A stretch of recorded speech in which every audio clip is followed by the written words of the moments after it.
first shots sound like fireworks against the city's summer sky, quick, brutal, and gone before most people understand what's happening. Glass bursts into the streetlights like rain. On a sidewalk near Washington's Convention Center, a young intern on his way home staggers, then collapses. His name is Eric Tarpinian-Jachym. He is 21.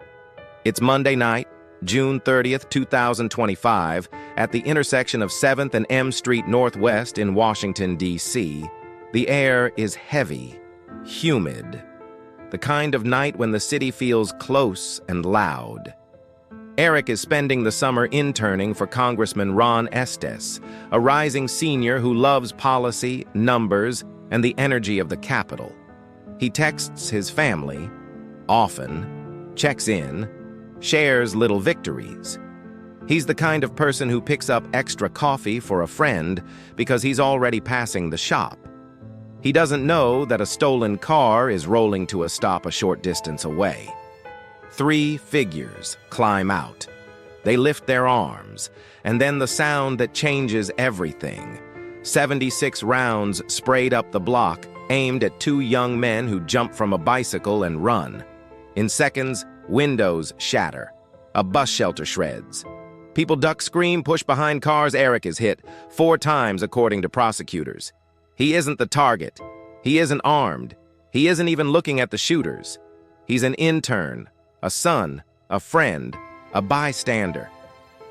In the worst sense of the word, first responders rush him to the hospital. He dies the next day, July 1st. Detectives from the Metropolitan Police Department begin collecting shell casings, video, witness statements. Surveillance clips show a black Acura. The vehicle had been reported stolen. Investigators work the route in and out, searching for cameras that might catch faces, hoodies, a license plate left too long in view. They canvass for the bike riders who fled, possible intended targets, possible witnesses, possible both. The district has seen shootings before, but this one cuts through the noise. A congressional intern killed steps from downtown. People ask the familiar questions.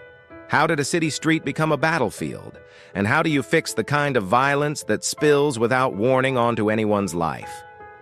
As summer turns to fall, 2 teenagers are arrested. On September 5th, police take 17-year-old Kelvin Thomas Jr. into custody. The same day, they arrest another 17-year-old, Jailen Lucas. Both are charged as adults with first-degree murder while armed in Eric's killing. Court records will place them at the scene, tied to that stolen car and that burst of fire that ripped open the block. But one more name keeps surfacing in tips, images, and interviews. 18-year-old Naqwan Lucas, Jailen's brother. Detectives say he fled and stayed gone. The Metropolitan Police Department releases new photos on October 24th. And with the FBI's Washington field office, they post a reward that climbs to $75,000. What no one realized that night near 7th and M is that a second tragedy was only days away. On July 4th, just 4 days after Eric was shot, officers are flagged down at an apartment on the 1700 block of Benning Road Northeast. 2 witnesses lead them inside. In a bedroom closet wrapped in bedding and hidden inside a storage container, police find 17-year-old Zoey Kelley. She's been shot in the head. She never came home.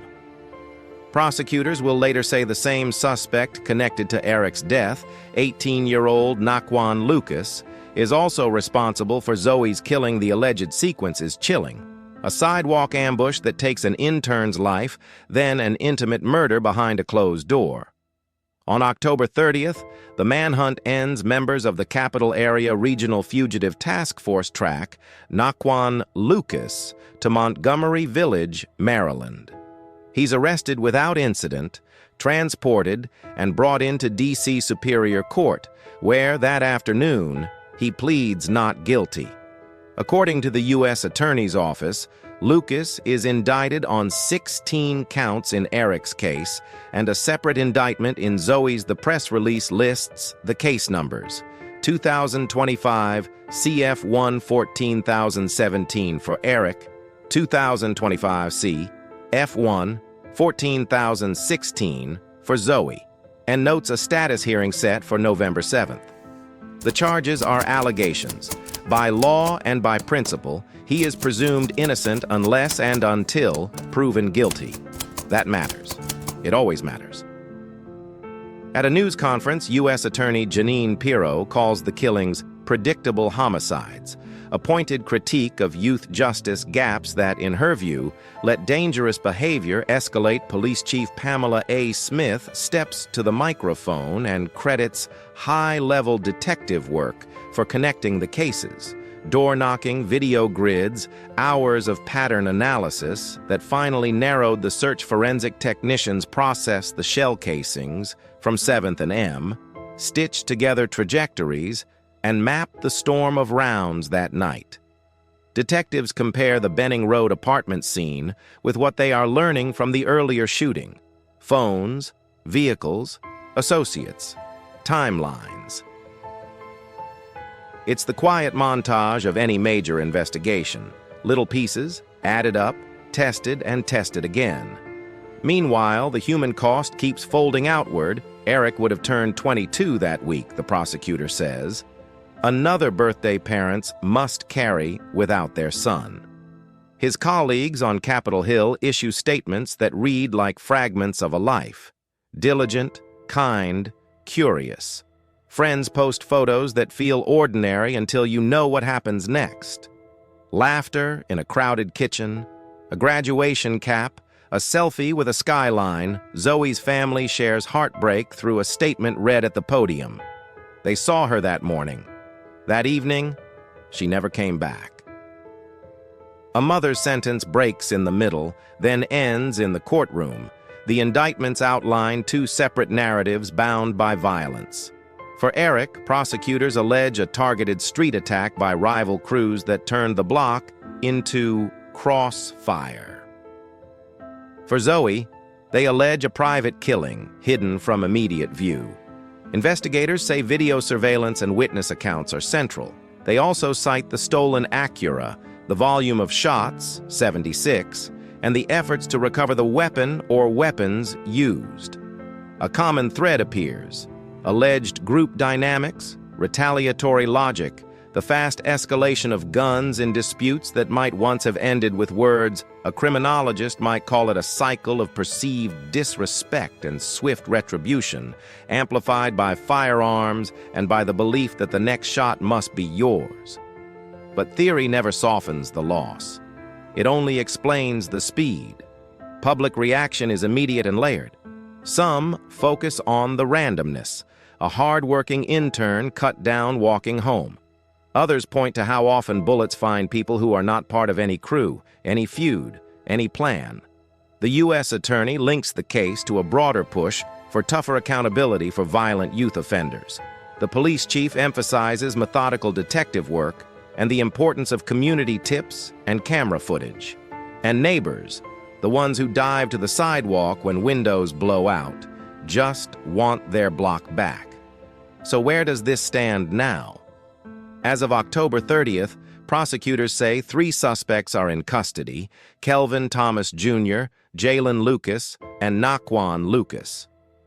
All have pleaded not guilty to charges in Eric's killing, and Naqwan also faces charges in Zoey's death. Pre-trial proceedings continue.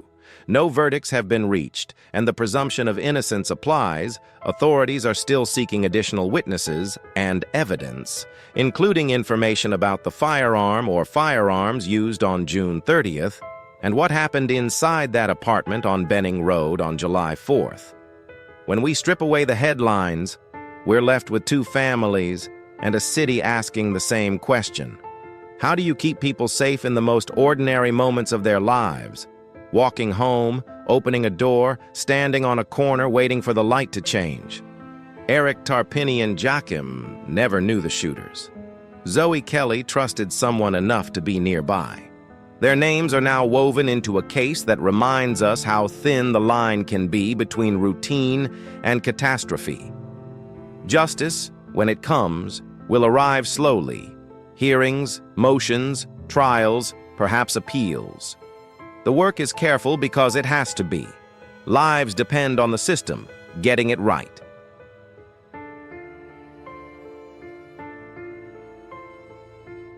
For Eric and Zoey, for their families, and for a community that refuses to accept fear as normal, that work continues tonight. Subscribe for more meticulously researched cases from crimes of the century.